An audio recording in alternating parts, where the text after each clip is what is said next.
네, 안녕하세요. 반갑습니다. 부동산 공시법 특강 진행할게요. 오늘 이제 7월 24일이고, 이제 저녁 7시고요. 이제 오늘 기준으로, 시험이 95일 정도 남았네요. 그죠? 날은 무덥고요. 지금 시점에서 이제 뭐가 제일 중요하겠나요? 이제 그 반드시 짚고 넘어가야 될 거, 이제 지금 이제 90일 정도 남은 시점에서요. 그 효율적인 공부입니다. 효율적인 공부. 그러니까 공부한 시간만큼 그만큼 노력만큼 이제 점수하고 직결되는 이제 그 공부를 하셔야 되고요. 공부를 해도 그게 점수하고 연결되지 않는 공부를 할 가능성도 높거든요. 그 맥락에서 요거 화면 좀 보십시오. 제일 먼저 짚어낼 부분입니다. 그래서 우리 교과 특강 들어가기 전에요. 이제 간단한 내용 말씀을 드릴게요. 자, 우리 과목 요 지적법하고 세법하고 등기법 요게 이제 합해져서 한 과목인 거 아시죠? 요 세 법이요, 다 약할 수도 있고, 자, 이 중에서 하나는 약하고 두 개는 강하고 뭐 이럴 수도 있는데, 자, 이 세 법이 다 약하다. 이제 무엇부터 정리를 먼저 하셔야 되나요? 이제 단연 지적법입니다. 지적법. 그래서 요 지적법을 반드시 먼저 체크를 하셔야 되고요. 요 지적법은 실체법적인 요소가 없어서, 자, 지금 한 두세 달 정도 남은 시점에서 지적법을 벼락 공부로 접근을 해도 한 12문제에서 있죠. 10문제 정도는 충분히 맞출 수 있는 과목입니다. 자, 이 10문제 정도를 맞추기 위해서 우리 요약집에 그 핵심 테마 까만 딱지 붙어 있는 거 기억하시나요? 자, 그것만 찾아 읽어도요. 10문제는 너끈히 이건 맞출 수 있는 과목이거든요. 아주 효율성 있고 효자 과목입니다. 공부 시간에 비례해서 점수가 쭉 올라가 줍니다. 그렇지만 이제 한두 문제 정도는 이제 출제위원 입장에서 정책적으로 이제 손을 대지 못하는 문제가 출제될 가능성도 있으니까 그 한두 문제 제외한다면요. 10문제 정도를 득점하는 걸 목표로 한다. 이거 무리한 것도 아니고 이건 충분히 현실적인 가능한 목표입니다. 자, 이거 지적법 먼저 하셔야 되고요. 그 다음에 이제 세법을 먼저 하시고, 그 다음에 두 번째입니다. 요 세법은, 이제 세법 선생님들마다 요 핵심 테마의 개수가 좀, 플러스 마이너스 차이가 나긴 하겠지만은, 제가 확인한 바로는, 전체적으로 평균적으로요, 한 30개 정도의 중요한 출제 테마가 있다. 이렇게 가정을 하고, 그렇다면 요 정도 공부하면은 지적법은 어느 정도 맞출 수 있나요? 이게 작년도, 그러니까 28회 때 그 세법 문제가 역대 시험 문제 중에서 제일 어려웠다고 하는데, 자, 그때 한 12문제 정도를 맞출 수 있었다고 이제 객관적인 평을 하고 있습니다. 그러니까 제일 어려웠던 해를 기준으로 한 12문제 정도를 목표로 한다. 이것도 무리가 아니거든요. 자, 그럼 보십시오. 지적법에서 10문제, 그 다음에 세법에서 12문제 정도 맞추면은, 자, 우리 합격 목표 점수 60점을 기준으로 한다면은 등기법은 몇 문제 맞추면 됩니까? 이거 극단적으로 2문제만 맞춰도요. 자, 우리 과목에서는 목표를 충분히 달성했다고 볼 수 있거든요. 그렇지만은, 자, 등기법을 우리가 1년 동안 공부하고 2문제를 맞출 수 없는 겁니다. 요약집에 28개 이제 출제 테마, 학습 테마 공부하고 나면은요. 이 등기법도 아무리 어렵게 출제가 되는 해라 하더라도 이게 6문제에서 7문제 정도는요, 이건 충분히 맞출 수 있는 겁니다. 요거. 그래서, 이 정도 맞춘다고 하면은요, 요 지적법하고 세법에서 조금 더 배분을 해서, 내 상황에서, 지적법을 한두 문제 내리거나, 세법 문제를 한두 문제 내리거나 해서 내 현실적 상황에 맞춰서 전략을 짤 수 있습니다. 그래서 이 공부 방법이 효율적인 공부 방법의 첫 번째 순서입니다. 그래서 지금 이제 날은 덥고요. 이제 공부하기는 뭐 쉽지 않습니다. 지적법 먼저 하시고 세법을 그 다음에 하고 등기법 그 다음에 하고 지적법, 세법, 등기법이요. 자, 지세등 뭔데요 이게? 암기 코드지 뭡니까 이게? 그래서 첫 번째 나오는 암기 코드 지세등 이거 제일 중요한 암기 코드입니다. 이거 거꾸로 등세지 하면은 시험장 가서 큰일 나는 겁니다. 이 등기법을 먼저 풀게 되면은 이 어려운 문제가 쏟아지면서 이 과목 전체가 흐트러집니다. 이거 잘 염두에 잘 두셔야 됩니다. 요거 우리 이제 교과목 특강 들어가기 전에 우선 제일 먼저 짚어야 될 중요한 내용이고, 자, 그 다음에 두 번째 화면 좀 보십시오. 자, 우리 그 2018년도 개정판 요약집 있죠? 요 개정판 요약집의 이제 구성을 좀 잠깐 살펴볼게요. 자, 이 부분은 제가 학습 질문방 통해서 이제 여러 번 이제 반복되어서 이제 질문을 받는 내용이기도 해서 제가 다시 한번 간략하게 정리를 좀 해드려야 되겠다 싶어서 이제 표를 하나 만들었습니다. 이론 부분이요. 우리 요약집 이론 부분하고 기출문제, 기출 분석 내용이 같이 묶여져 있는 거 알고 계시죠? 자, 여기서 있죠? 그 지적법하고 등기법의 이론 부분이요. 자, 이론 부분은 이런 구성입니다. 그러니까 지적법은 26개 출제 테마, 그 다음에 등기법은 28개 출제 테마. 자, 이 내용이고요. 총 페이지 수는 한 100여 페이지, 장줄은 50장 정도가 됩니다. 그리고 기출 분석 내용이요. 자, 요 부분도 지적법은 140문제, 그 다음에 등기법은 130문제. 등기법이 한 10문제 정도 적은 이유는요. 이게 등기법이 얼마 전에 그 전산 등기법으로 전부 개정되면서 이제 필요 없게 된 문제들이 좀 있거든요. 이제 그 부분들을 덜어내다 보니까 이제 요 문제 균형이 좀 깨져 보입니다. 아무튼 요 기출 분석 자료도 한 100여 페이지, 장수로는 50장 정도 이렇게 돼 있거든요.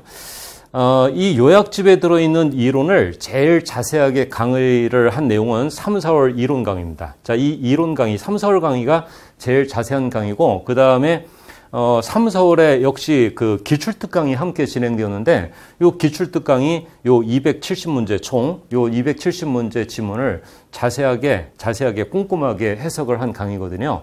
그런데 지금 시점에서는요, 이 강의량이 좀 많죠. 복습을 하려고 하니까 요 3, 4월 이론 강의요. 자, 요 이론 강의의 그 시간 수가요. 이게 한 46시간 정도가 나오더라고요. 총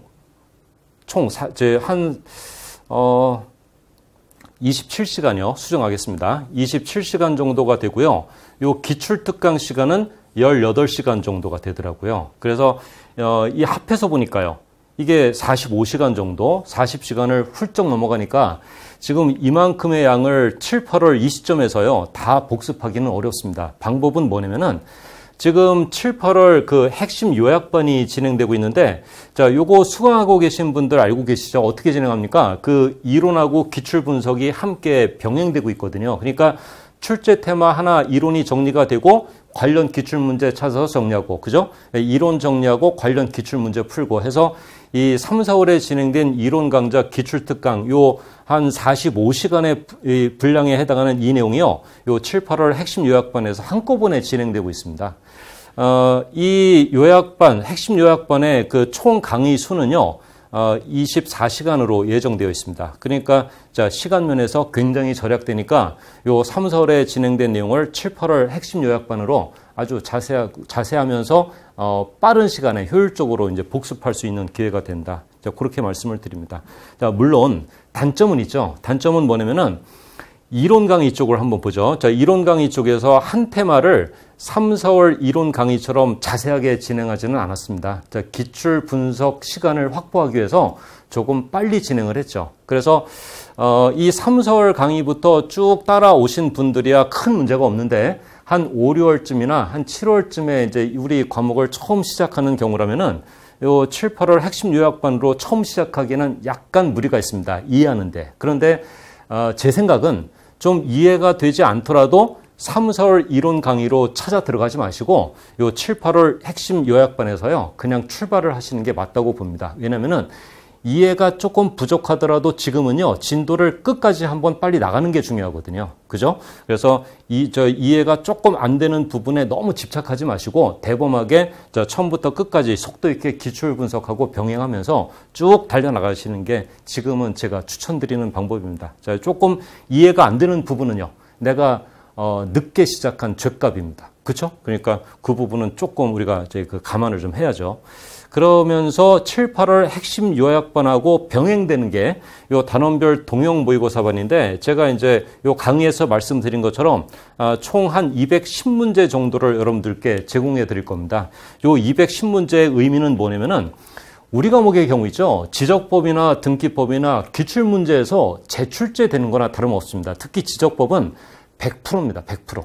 기출 분석을 잘 하시면은 지적법은 끝나는 겁니다. 등기법도 사실은 마찬가지입니다. 정책적으로 출제 범위 밖에서 들어오는 문제는 기본서로 공부하든 요약집으로 공부하든 어쩔 수 없는 거고요. 자, 그 부분을 제낀다면은 등기법도 자, 기출 문제가 모든 걸 제시해 주는 겁니다. 범위, 난이도, 방향.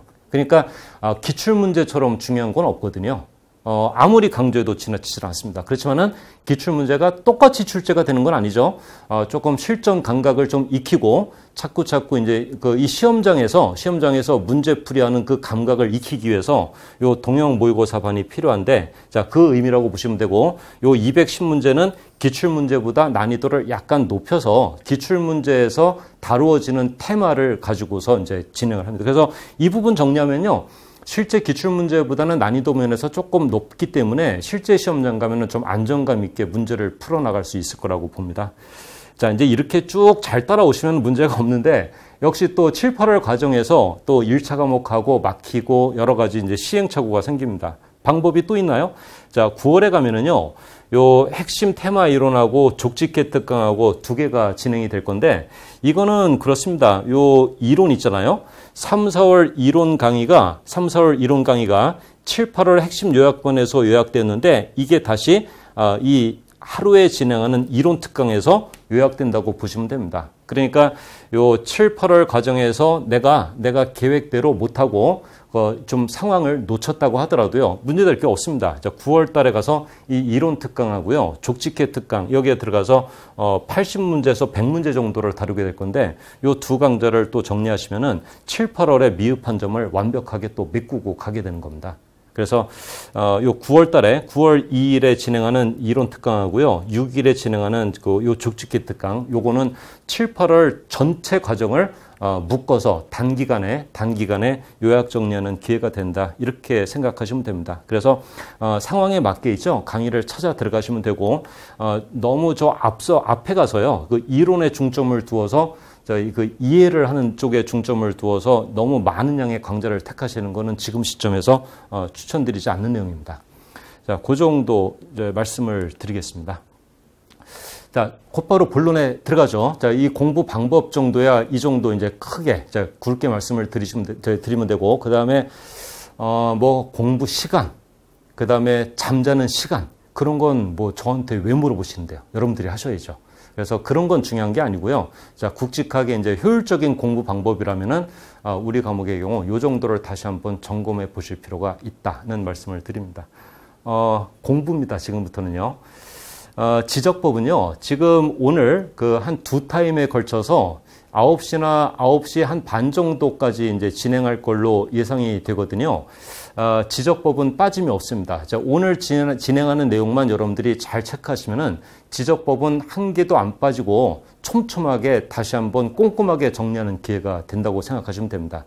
자, 등기법은 제가 뺀 이유가 요 두 타임 안에서 지적법, 등기법을 한꺼번에 다 정리할 수는 없어서요. 그래서 지적법 정리하고, 그 다음에 세법은 다음 주에 이성훈 선생님이 하시나요? 자, 그렇게 하고, 자, 등기법은 기회가 아까 말씀드린 대로 9월 2일에 그 이론 특강이 업로드가 되거든요. 자, 그때 등기법을 참고하실 계획을 세우면은 되는 겁니다. 그래서 지금 한 두 타임에 형식적으로요, 처음부터 끝까지 다 수박 겉핥기식으로 이제 의미 없는 특강이 이루어지는 것보다는 지적법을 꼼꼼하게 이걸로 충분하다는 느낌이 들 정도로 진행을 하는 게 여러분들께 그 도움을 드리는 것 같아서, 자, 그렇게 테마를 잡았고요. 요 1번 테마부터 쭉 체크하시면은요, 지적법은 100% 완벽하게 정리가 되는 셈입니다. 시작합니다. 자, 보십시오. 지적 기준점. 자, 어디가 개정되었나요? 이 삼각점, 보조점, 도근점. 자, 보십시오. 여기 그 산 꼭대기에 삼각점이 있고요. 그 다음에 산 중턱에 보조점이 있고, 그 다음에 도근점들이 많이 있잖아요. 자, 이 삼각점, 그 다음에 삼각 보조점, 도근점 측량성과 어디에 가면은 다 발급받을 수 있나요? 소관청이요. 그런데 주의할 게 있죠. 자, 시도지사가 발급해주는 기준점도 하나 있죠. 자, 그게 산 꼭대기에 있는 삼각점입니다. 자, 이 부분 개정됐거든요. 잘 체크하십시오. 삼각점 측량 성과는 시도지사 또는 지적소관청, 시도지사 또는 지적소관청이 발급을 해준다. 시도지사가 발급을 해주는 기준점도 있구나. 삼각점. 요거 짚어내시면 됩니다. 자, 첫 번째 테마. 그 다음에 이제 두 번째요. 토지의 등록. 이거는 제가 강의를 하면서 매년 출제가 된다. 약간 과장되게 말씀을 드렸지만은 자, 2년에 한 번은 아니고요. 1.5년에 한 번 정도씩은 반드시 나옵니다. 매년 출제가 된다 해도 사실 과장된 내용은 아닙니다. 자, 이 조문인데 자, 이 조문 익숙하시죠? 자, 어디를 바꿉니까? 이게 그 주어요. 그 국토부 장관은 모든 토지에 대해서 필지별로 여러 가지를 이런 거는요. 그냥 흘려 있는 겁니다. 이 토지의 여러 가지 중요한 정보를 조사 측량해서 지적 공부에 등록한다. 자, 이 등록하는 사람, 등록의 주체가 누군가요? 국토부 장관이고, 자, 이 자리에 누가 들어오든가요? 지적소관청이 들어오거나 시도지사가 들어오면 틀리는 지문입니다. 자, 주어를 보셔야 됩니다. 다른 데는요, 고칠 데가 전혀 없습니다. 자, 그 다음에 이제 두 번째 조문. 이제 이 국토부 장관이 토지의 정보들을 조사 측량해서 이제 지적 공부에 잘 등록을 했는데 그 등록된 지적 공부는 누가 관리합니까? 지적소관청이. 그래서 지적 공부에 등록하는 여러 가지 사실관계는 이동, 변동이 있을 때 소유자 신청을 받아 누가 결정을 한답니까? 시장, 군수, 구청장, 지적소관청이 결정을 해주죠. 그리고 토지 소유자가 신청을 안 하면은요. 토지 이동 사유가 생겼는데도 자, 토지 이동 신청을 안 하면 어떻게 한답니까? 그러면은 소관청이 직권으로라도 결정을 하죠. 자, 이 조문은 지적소관청이 두 군데가 나오는데 이 소관청 자리에 시도지사가 들어오거나 국토부 장관이 들어오는 그런 문제 유형이잖아요. 단순한 겁니다. 그래서 요 노란 글씨요. 국토부 장관, 소관청 자리에 다른 사람이 들어오나 살피는 문제 유형이고 자 여기서 약간 어렵게 출제가 될 때 이 보충학습 시행 규칙 조문이 올라옵니다. 자, 이 조문 보십시오. 이게 어떻게 연결되냐면은 자, 이 관리의 주체 단서 규정 좀 볼까요? 자, 다시 볼게요. 자, 지적 공부에 등록하는 여러 가지 사실관계는 이동이 있을 때, 변동이 있을 때 소유자 신청을 받아 소관청이 결정을 하는데 다만 소유자가 신청을 안 하면은 소관청이 직권으로라도 결정을 하라고 했죠. 그래서 소유자가 신청을 안 해서 직권으로 결정하는 방법에 관련된 조문입니다. 자, 보십시오. 소관청은 토지의 이동 현황을 직권으로 조사 측량하여 여기까지 읽으면은요. 자, 직권으로 조사 측량한다 하면은 토지 소유자가 신청을 하지 않았군 이렇게 시작하는 겁니다. 자, 소유자가 신청을 안 해서 직권으로 조사 측량을 해가지고요. 토지의 여러 가지를 결정해야 되는데 어떤 계획을 먼저 세워야 되나요? 토지 소유자가 그 이동 신청을 안 했으니까 소관청은 이동 현황을 알 수가 없잖아요. 어떻게 변경되었는지, 자, 뭐 소멸, 변경, 새로 생겼는지 여부를 알 수가 없습니다. 그래서 현장에 나가서 그 토지의 이동 현황을 조사해야죠. 그러기 위해서는 계획을 세우는 겁니다. 토지 이동 현황 조사 계획. 그죠? 자, 이 조문 보십시오. 어떻게 출제가 됩니까? 이 노란 단어가 바뀌는 겁니다. 자, 기출 유형을 쭉 보면은 지금까지 나온 거예요. 토지 이동 현황 조사 계획을 수립한다. 여기에서 어떻게 바꿉니까? 이 동자를 용자로 바꿔서 출제가 된 적이 있고 토지 이용 현황. 이용 아니죠? 우리 과목은 용자가 들어오지 않습니다.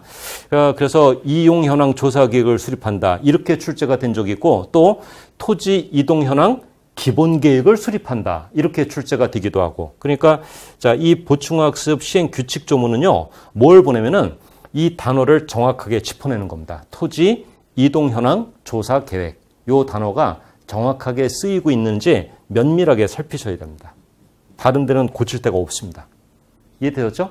그래서 자, 요 토지의 등록과 관련해서 본 조문하고 시행 규칙하고 이렇게 연결해서 정리하시고 자, 이해를 한다. 요 관리 주체 관련된 조문의 단서 규정이 구체화된 내용이다. 자, 이렇게 이해를 하시면 됩니다. 자, 두 번째 테마요. 그 다음에 세 번째 테마, 지번 부여 방식. 이 지번과 관련해서는요, 한 문제가 출제가 되는 게 아니라 한 문제나 두 문제가 출제가 됩니다. 한 문제도 출제가 되고 두 문제가 출제가 되는 해도 많고요. 정확하게 보셔야죠. 지적법은 포기하는 부분이 있어서는 안 됩니다. 지적법은 전략 과목이기 때문에 10문제 정도를 내가 반드시 맞춘다는 목표가 그게 되게 현실적인 목표이기 때문에 뭐 빼거나 포기하거나 그러면 안 됩니다. 지번 부여 방식. 그러니까 신규 등록 지역하고 등록 전환 지역하고 이제 부여 방식이 같다는 거 아시죠? 자, 어떻게 하면 됩니까? 여기 이 지번 부여 지역이 있고요. 지번 부여 지역이 있고, 자, 100번지 필지 옆에 자, 신규 등록 대상 토지가 발생했다. 어떻게 한답니까? 인접 토지 본번에 부번을 붙이는 거죠. 그래서 인접토지 본번에 부번을 붙이는 게 원칙인데, 그런데 당해 지번 부여 지역의 최종 지번의 토지에 인접했거나 여러 필지로 구성되어 있거나 멀리 떨어져 있을 때요. 다시 당해 지번 부여 지역의 최종 지번의 토지에 인접했거나 여러 필지로 구성되어 있거나 멀리 떨어져 있을 때는 어떻게 합니까? 인접토지 본번에 부번을 붙이는 방식을 적용하는 것이 아니라 어떻게 해요? 당해 지번 부여 지역 최종 본번 다음 본번부터 501, 502, 503, 504 이렇게 하는 거 맞죠? 자, 조문을 보십시오. 인접토지 본번에 부번을 붙인다. 그 다음에 예외적으로 다음과 같은 세 가지 경우에는 최종 본번 다음 순번의 본번부터 해서 쭉 501, 502, 503 이렇게 부여할 수도 있다. 이제 그런 지역이 이렇게 최종 지번의 토지에 인접한 경우, 멀리 떨어진 경우, 여러 필지로 구성된 경우가 그러하다. 됐죠? 자, 그리고 이제 이 부분도 문제 풀 때는 중요하게 다뤄집니다. 등록 전환 지역은 신규 등록 지역의 지번 부여 방식을 똑같이 준용하고 있다. 이렇게 보시면 되는 겁니다. 자, 되셨죠?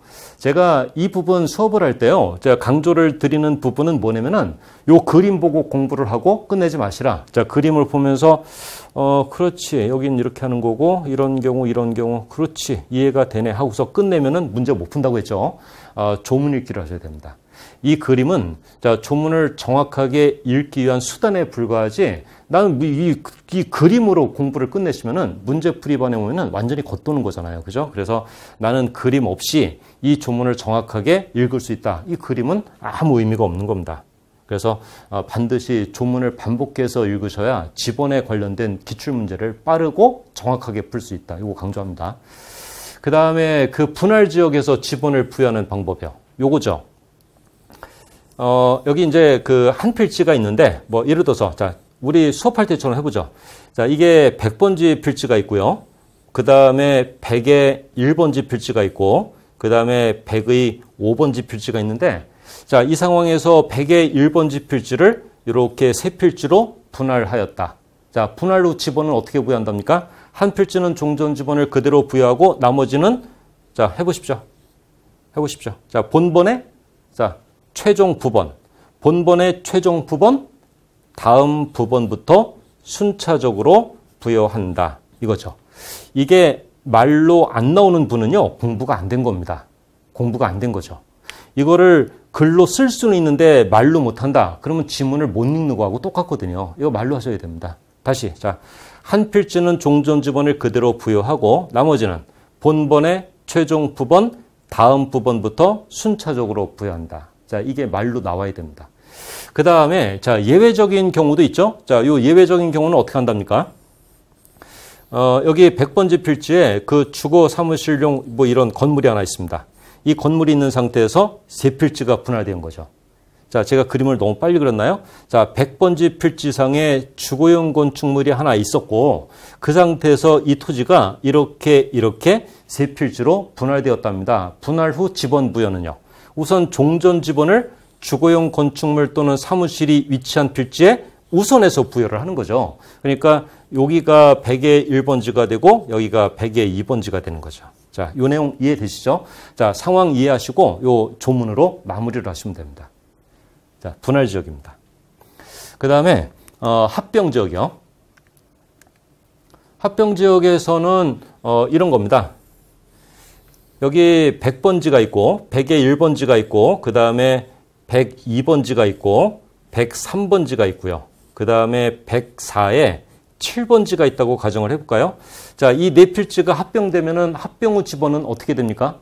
이때는 부번이 붙은 지번은 선순위여도 경쟁 상대가 안 되니까 이때는 본번만으로 구성된 지번 중 최선순위 지번 102번지가 합병 후 지번이 된다는 거. 맞죠? 그 다음에 예외적인 상황은 어떻게 됩니까?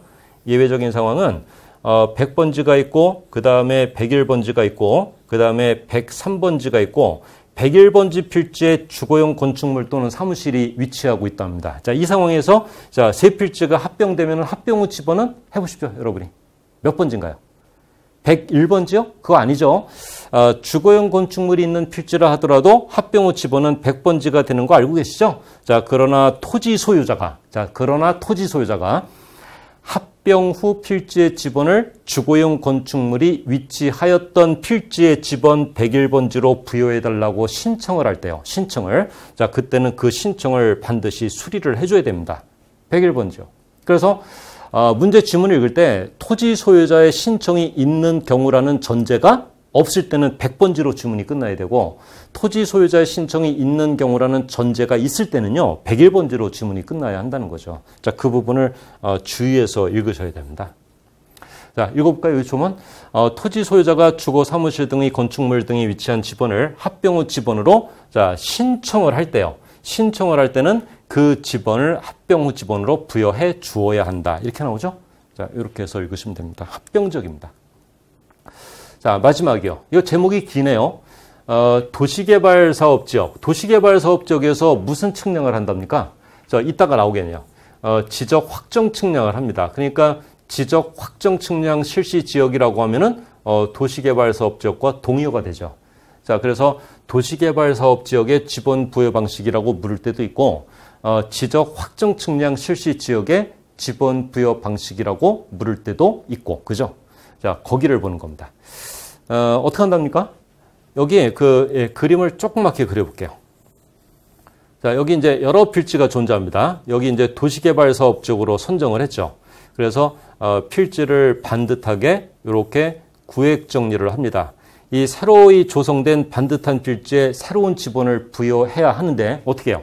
자, 종전 지번 중에서 본번만 골라오는 거 맞죠? 자, 부번이 붙은 건 버려야 됩니다. 100의 4번지 같은 부번이 붙은 지번은 버리고 자, 본번들만 골라서 여기다가 순차적으로 부여를 하면 되는데 주의할 게 뭡니까? 자, 본번이라고 해서 다 골라오는 거 아니죠. 자, 본번 중에서 어떤 건 못 골라옵니까? 이 도시개발사업지역 경계에 걸쳐 있는 필지의 지번이요. 자, 100번지는요. 100번지는 도시개발사업지역 경계에 걸쳐 있답니다. 또는 도시개발사업선 안에 있는 지번하고 밖에 있는 지번이 같을 때 그런 것들은 버려야죠. 그러면 자, 이 도시개발사업 쪽에서 골라올 수 없는 건 뭡니까? 부번이 붙은 거 골라올 수 없죠. 본번 중에서도 걸쳐 있는 거, 그 다음에 도시개발사업선 안과 밖에 동일한 지번이 있다면 그 지번, 이런 것들은 빼야 됩니다. 자, 이 지문 보십시오. 원칙적으로 종전 지번 중 본번으로 부여한다. 그래서 부번을 버렸죠. 그리고 다만 다음과 같은 지번 두 개는 본번이어도 버린다. 자, 뭡니까? 도시개발사업지역 안에 있는 지번하고 밖에 있는 지번이 같을 때. 두 번째, 도시개발사업지역 경계에 걸쳐 있을 때. 자, 이런 것들은 아무리 본번이어도 버려라. 이런 뜻입니다. 이 두 개 짚으셔야 되고. 그 다음에 예외는 뭘 규정합니까? 이제 종전 지번 중에서 적격성 있는 본번만 이렇게 골라오는데 부여할 본번의 수가 모자랄 수도 있죠? 그죠? 그때는 어떻게 합니까? 그때는 이 도시개발사업지역을 블록 단위로 쪼개는 거죠. 자, 요 그림 안 그려도 되겠죠? 여기 이제 이 새로이 조성된 도시개발사업지역에 지번을 부여하려는데 부여할 본번의 수가 모자란다. 그러면은 첫 번째 방법이 블록 단위로 이렇게 묶습니다. 블록 단위로 묶은 다음에 블록 단위로 본번을 부여하고 본번에 부번을 붙이는 거죠. 됐죠? 자, 이런 방식이 하나 있고, 자, 또 하나는요. 그 종전 지번 중에서 최종 본번을 확인하죠. 종전 지번 중에서 최종 본번을 확인하고 그 최종 본번 다음 본번부터 501, 502, 503, 504 이렇게 합니다. 자, 이 부분은 제가 자세한 그림 생략했는데 요거 이해되실 걸로 제가 믿습니다. 그렇게 해서 이제 그 부여할 수 있는 그 종전 지번수가 새로 부여할 지번의 수보다 적을 때는 한마디로 본번이 모자랄 때 자, 대처 방법이 두 가지가 있다. 요 조문을 다시 한번 읽으시면 됩니다. 그림 안 중요합니다. 이거는 이해하는 수단일 뿐이고 여러분들이 이해하고 계실 테니까 요 조문이죠. 조문을 아래 위로 왔다 갔다 하면서 다시 한번 다져 읽는 게 중요합니다. 그리고요. 이 도시개발사업지역과 관련해서 반드시 짚고 넘어가야 될 게 있죠. 이 도시개발사업지역, 그러니까 지적 확정 측량 실시 지역의 지번 부여 방식은 여러 지역에 광범위하게 폭넓게 준용하는 것도 알고 계시죠? 그러니까 행정구역 개편지역, 축척 변경지역, 지번 변경지역. 요 지역이요. 요 지역은 전부 다 도시개발사업지역의 지번 부여 방식을 준용하는 겁니다. 그러니까 준용이라고 해봤자 등록 전환 지역은 신규 등록 지역의 지번 부여 방식을 준용하는 거고요. 그 다음에 분할 지역, 합병 지역의 고유한 그 부여 방식이 있고, 그 다음에 이 도시개발사업 지역의 지번 부여 방식은 나머지 지역에 다 준용을 하는 겁니다. 우리 이거 암기 코드 만들었는데 7월 달에 행축 지역. 기억나시나요? 이게 무슨 의미인데요? 이게 한자어로 갈행입니다. 갈행. 걸어갈 때는 축지법을 쓰는 겁니다. 왜요? 도시개발 사업지역이 넓어서요. 괜찮죠, 이거? 그래서 도시개발 사업지역은 넓으니까 걸어갈 때 축지법을 쓴다. 괜찮네요, 이거. 이렇게 정리하시면 됩니다. 지번 변경이요. 자, 이 지번 부여 방식에다가 이제 덧붙일 게 하나 있습니다. 자, 지번 변경할 때 누구의 승인을 얻어야 되나요? 자, 지적소관청이 시도지사의 승인을 얻어야 한다. 됐죠, 이거? 자, 지적소관청이 직권으로 변경하는 거 불가능합니다. 이렇게 하고요. 하나 더 할게요. 2개만 더 할게요. 자, 지번의 그 구성이요. 자, 우리나라 지번은 본번하고 부번으로 구성되고 본번, 부번 사이의 기호를 의라고 읽어주는 거 맞죠? 자, 다음에 이게 만약에 임야대장과 임야도에 등록된 토지라면은 요 숫자 앞에요. 산자 붙이는 거 기억나시죠? 자, 요 조문. 그 다음에 두 번째요. 우리나라는 지번을 부여할 때 어느 쪽에서 어느 쪽으로 부여합니까? 북서쪽에서 남동 쪽으로 부여한다. 자, 요거 기억나시죠? 요 조문 2개도 기출문제에서는 심심치 않게 나오니까 한번 다져서 읽어두실 필요가 있습니다. 자, 북서쪽에서 남동 쪽으로 부여한다. 거꾸로 가는 거 아닙니다. 남동에서 북서로 가는 게 아니다. 지번은 여기까지 하시면 완벽한 겁니다. 그 다음에 자, 네 번째 지목이요. 지목도 요것도요. 한 문제가 출제가 될 때도 있고 작년처럼 2문제가 출제가 될 때도 있고 한두 문제요. 지번도 한두 문제, 지목도 한두 문제. 이게요. 지적법은 출제 배분도 정해져 있습니다. 출제 배분도. 자, 요 지목 보십시오. 지목에서는 암기 코드 없습니다. 아까 행축지 이거는요. 우리 공부하면서 양념처럼 하는 거죠. 이 암기 코드에 목숨을 거시면 안 됩니다. 이게 지목에서 무슨 암기 코드가 나온다. 그 불필요한 암기 코드입니다. 왜냐면은 지금까지 누적된 어떤 기출문제를 보더라도 암기 코드가 있어야 풀 수 있는 문제는 한 개도 없습니다. 굵직한 개념을 묻습니다. 전답, 유지 등의 굵직한 개념을 묻지 식물 이름 암기하고 있느냐, 벼연, 미나리, 왕골, 댐, 저수지, 소리지, 물이 잠겨있는 토지의 종류를 암기하느냐 물은 적은 단 한 번도 없다는 거죠. 그래서 요 노란 글씨들이 그 키포인트입니다. 문제를 풀 때요. 보십시오. 자, 전과 답. 이거 작년에도 출제가 되었는데 자, 전과 답의 분류 기준은 뭡니까? 물을 이용하지 않는 토지다. 물을 이용하는 토지다. 경작 방식이거든요. 물을 이용하는 토지, 이용하지 않는 토지. 자, 이 단어로 문제를 푸는 겁니다. 그러니까 문제에서요. 물을 상시적으로 이용하지 아니하고 하면은요. 이 편이 나오면 이제 그만 읽는 겁니다. 그만. 이거 전이거든요. 물을 이용하여 하면은 답이거든요. 지목은 여기에서 정해지는 겁니다. 지목은 여기서 정해지는 거죠. 그런 거지 물을 이용하지 않으면서 곡물, 원해작물, 약초, 뽕나무, 묘목, 곡물, 원해작물, 약초, 뽕나무, 묘목 이걸 외우고 있으면 안 되는 겁니다. 이해되셨죠? 자, 그 다음에 하나 조금 주의할 거. 자, 죽순을 재배하는 토지는 이거는 전이거든요. 이거 식용작물이니까. 그런데 좀 비슷한 표현 좀 볼게요. 중림지. 자, 중림지 뭡니까 이거? 대나무 숲이죠. 대나무 숲이면은 이건 밭이라기보다는 뭐라고 해야 됩니까? 이따가 나올 임야라고 해야죠. 그래서 죽순지 하면은 전이고 중림지 하면은 임야 이렇게 구분을 하는 겁니다. 자, 전과 답 이렇게 보시면 되고 벼연, 미나리, 왕골 이런 거 신경 쓰지 마시라. 자, 이런 거 곡물, 원해작물 이런 거 신경 쓰지 마시라 그 얘기입니다. 그 다음에 유지는요. 배수가 잘 되지 않는 토지 이게 중요한 겁니다. 자, 연, 왕골 등이 자생한다, 연, 왕골 등을 재배한다. 여기서 막 어렵게 공부하시면 안 됩니다. 그거 안 중요한 겁니다. 배수가 잘 되지 않는 토지라는 단어가 없으면은요. 이건 유지가 될 수 없습니다. 그리고 배수가 잘 되지 않는 토지가 들어오면은 다른 거 막 바뀌어도 상관없습니다. 유지죠. 배수가 잘 되지 않는. 그러면 배수가 잘 되지 않는 토지가 뭐야 하면은 사례를 좀 들어줘야죠. 그게 뭡니까?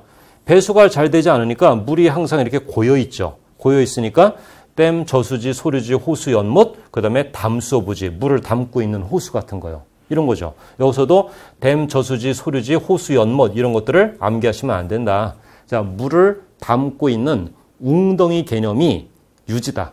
물을 담고 있으니까 배수가 잘 되지 않는 개념이다. 이렇게요.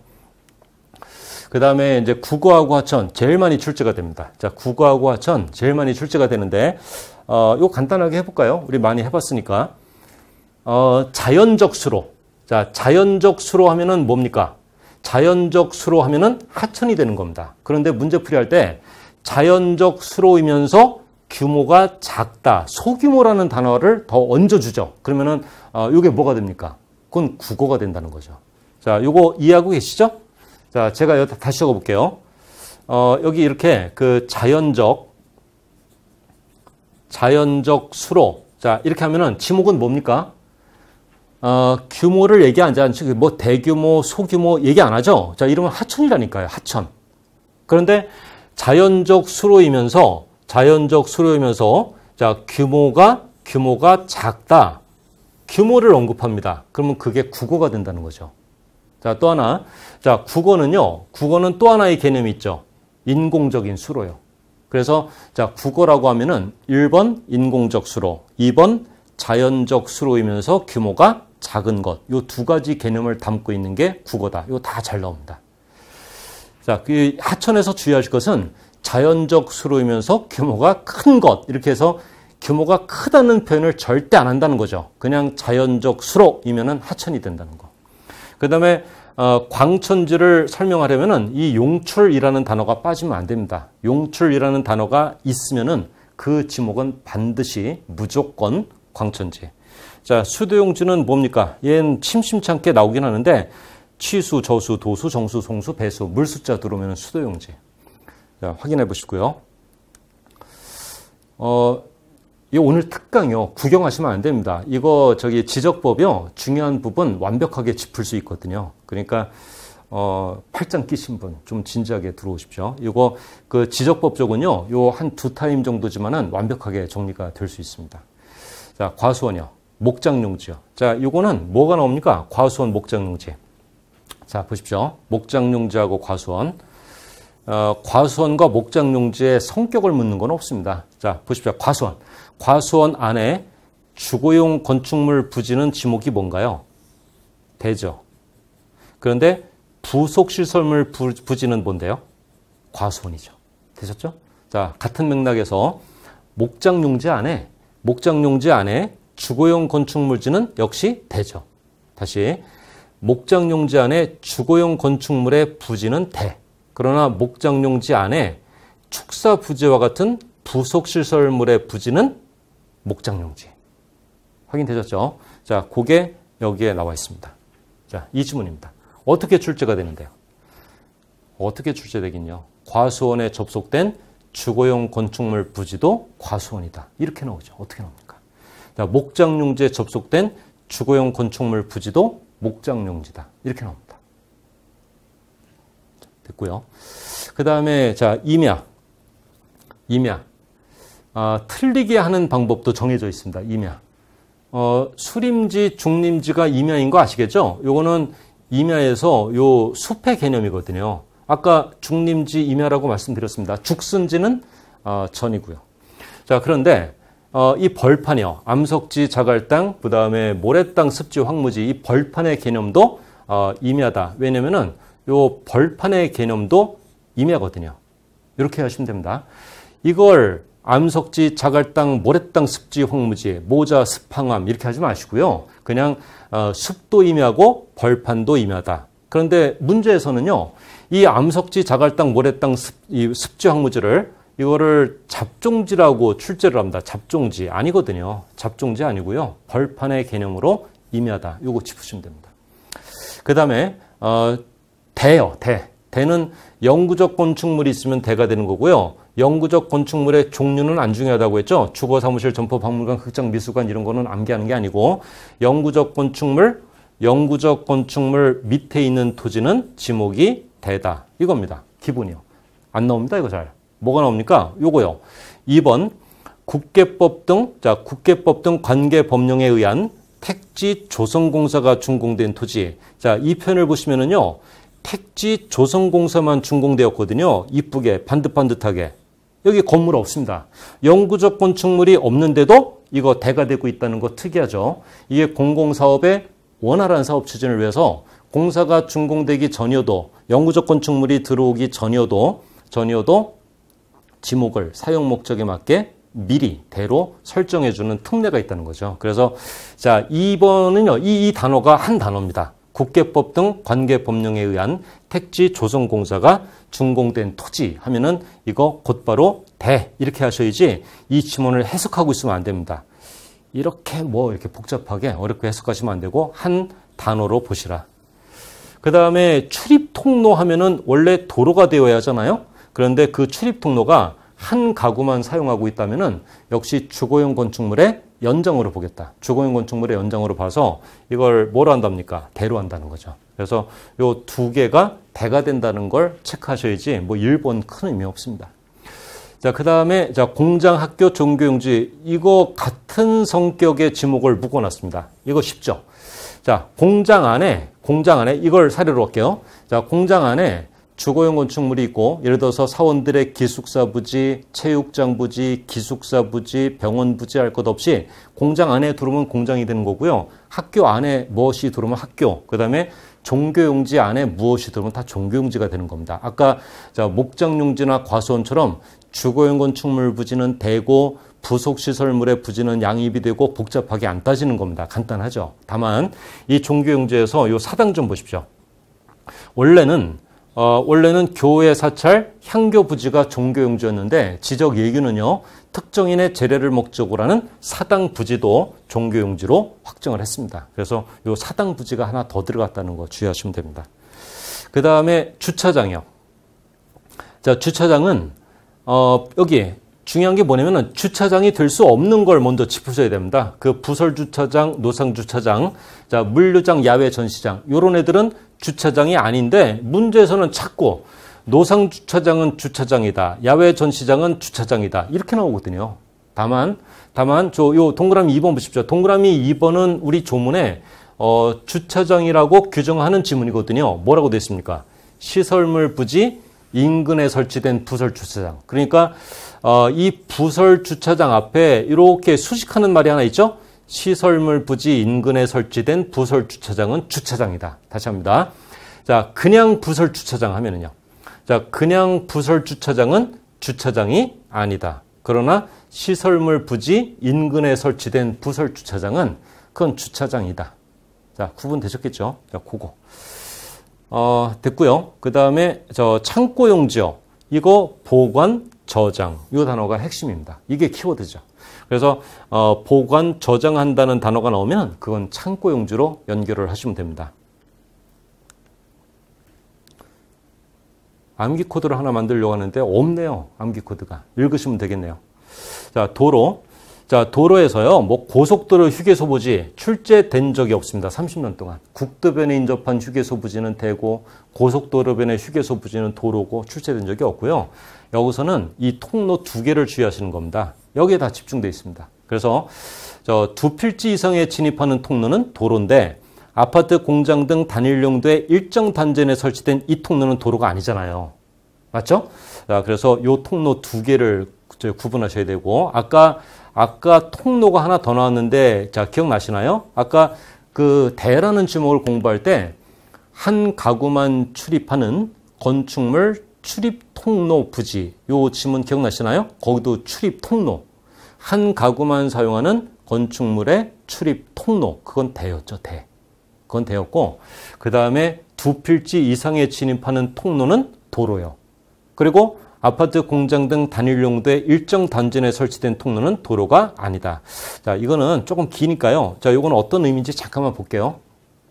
여기 아파트 단지가 있는데 101동, 102동, 103, 104동 이렇게 아파트 단지가 조성되어 있는데 101동, 102동 사이에 보도블록을 설치해 놓고 그 다음에 벤치도 있고 화단도 조성해 놓고 분수도 있는 요 출입 통로요. 걸어 다니는 그곳이요. 그거는 이 주거용 건축물의 연정으로 보지 이거 도로로 보지 않습니다. 자, 그런 의미고요. 자, 구분하십시오. 그 다음에 자, 묘지 공원은 요거는요, 묘지라는 표현, 공원이라는 표현, 요 두 개가 다 들어있어서 모호하죠. 묘지입니까? 공원입니까? 묘지죠. 자, 묘지 공원은 묘지다. 그 다음에 납골시설 부지. 이거 묘지고요. 이 납골시설 부지는 종전에는 잡종지로 분류를 했었던 때가 있는데 그 잡종지에서 이 묘지로 넘어갔습니다. 그거 체크하시고. 그 다음에 여기 묘지 공원 안에 묘지 관리 사무소 부지가 있을 수 있죠. 요거 대라는 거 알고 계시죠? 자, 묘지 공원 안에 있는 묘지 관리 사무소 밑에 있는 부지는 대라고 해야죠. 대. 묘지가 아니죠. 자, 이렇게 체크하시면 됩니다.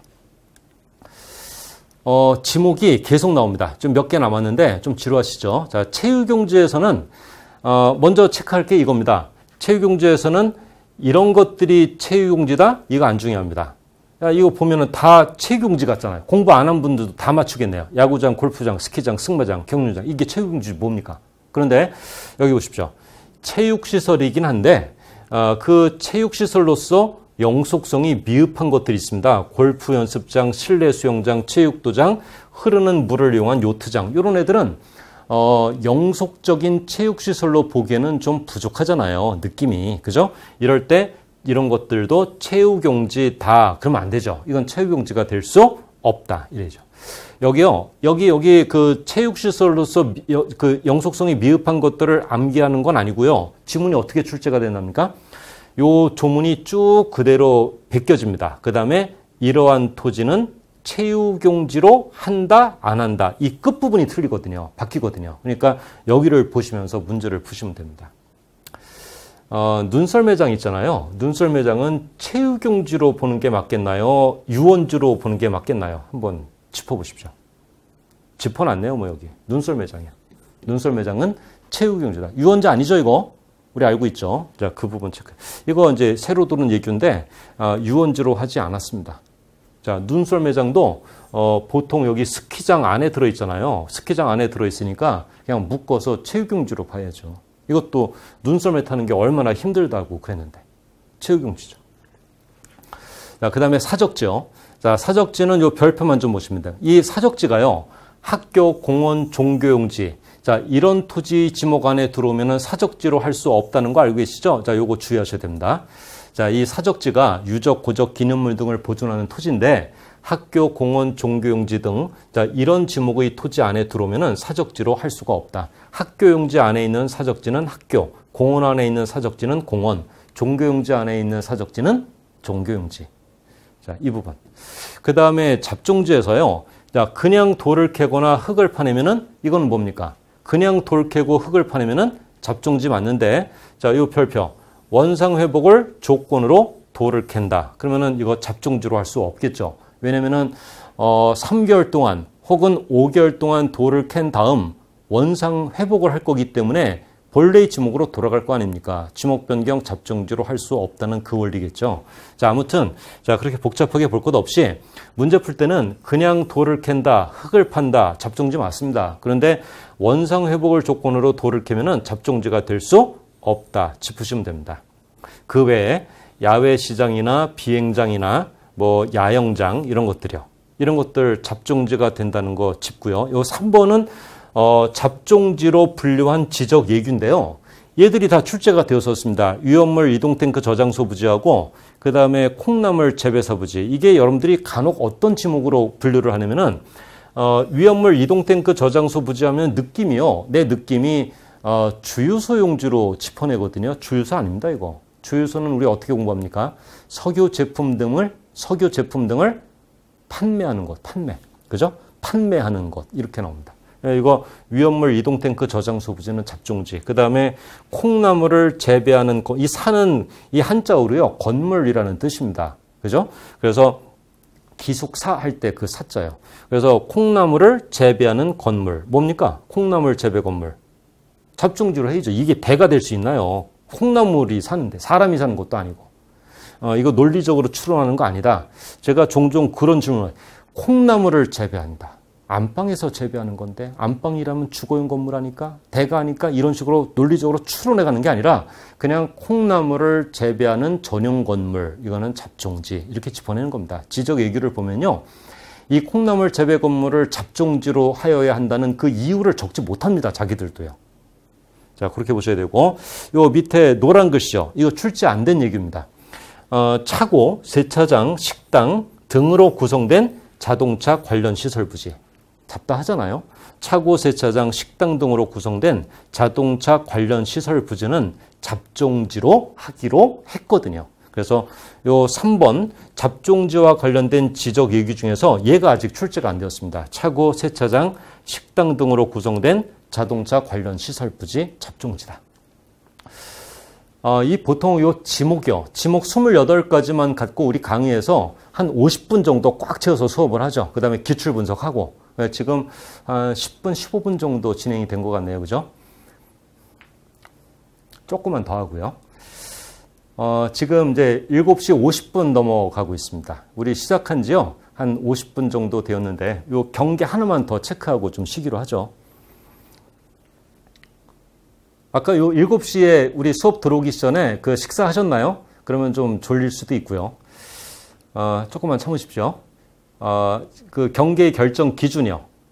자, 경계를 다 끝내기는 좀 부담스럽고요. 요 화면만 마무리할게요. 원칙은요. 자, 원칙은 지적공부상 경계에 의하는데 예외적으로 요 동그라미 1번, 동그라미 2번 요 두 가지 판례에서는 실제의 경계에 의하기도 한다. 요약은 이거거든요. 무슨 얘기냐면은 이 토지가 이 한 필지 토지가 지적 공부 중에서 요 지적도에 등록이 되어 있거든요. 자, 이 지적도에 등록되어 있는 경계는 지적 공부상의 경계 이렇게 불러줍니다. 그 다음에 이 토지 현장에 있는 실제의 경계는 뭡니까? 담장, 철조망, 울타리, 뚝 이런 거죠. 그걸 실제의 경계. 보통 이 실제의 경계하고 지적공부상 경계가 일치한다면 가장 이상적이겠지만은 불일치하는 경우도 허다하답니다. 그 현실적으로는요. 그때는 분쟁 해결의 기준, 거래의 기준은 뭡니까? 분쟁 해결의 기준, 거래의 기준은 당연히 지적공부상 경계죠. 자, 이 두 경계가 일치하지 않을 때는 지적공부상 경계가 기준이 된다니까요. 그러나 우리 판례는 두 가지 특별한 사유가 있을 때는 실제의 경계에 의할 수도 있다라는 내용을 판시했습니다. 들어보십시오. 여기요. 자, 토지의 경계가 지적공부에 등록될 당시에 명백한 기술상의 착오로 잘못 등록되었음이 분명한 때. 아주 합리적인 얘기죠? 다시 해볼까요? 못 들어보신 분, 다시. 자, 토지의 경계가 지적공부에 등록될 당시에 명백한 기술상의 착오로 잘못 등록되었음이 분명한 때. 그때는 실제의 경계에 의합니다. 두 번째, 거래 당사자들이, 매도인, 매수인이 거래 당사자들이 지적공부상 경계가 아닌 실제의 경계대로 거래할 것에 합의했을 때. 그때도 실제의 경계에 의하겠다고 적어놨습니다. 자, 토지의 경계가 쉬기 전에 자, 실제의 경계하고 지적공부상 경계가 일치하지 아니할 때는 원칙은 지적공부상 경계가 기준입니다. 분쟁 해결의 기준이기도 하고 거래의 기준이기도 하죠. 그러나 자, 토지의 경계가 지적공부에 등록될 당시에 명백한 기술상의 착오로 잘못 등록되었음이 분명한 때. 두 번째, 거래 당사자들이 실제의 경계대로 거래할 것에 합의했을 때, 이럴 때는 실제의 경계에 의한다. 됐습니다. 자, 첫 시간에요. 암기 코드 중요한 거 나왔습니다. 뭐요? 지세등이요. 지세등. 그거 되게 중요한 암기 코드입니다.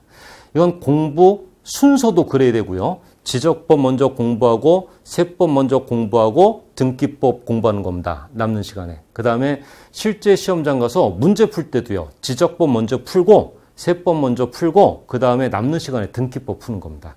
요게 낭비 없는 효율적인 공부 방법으로서 제일 강조해야 될 부분이고 그 다음에 행축지도 있었네요. 예, 쉬었다 하겠습니다.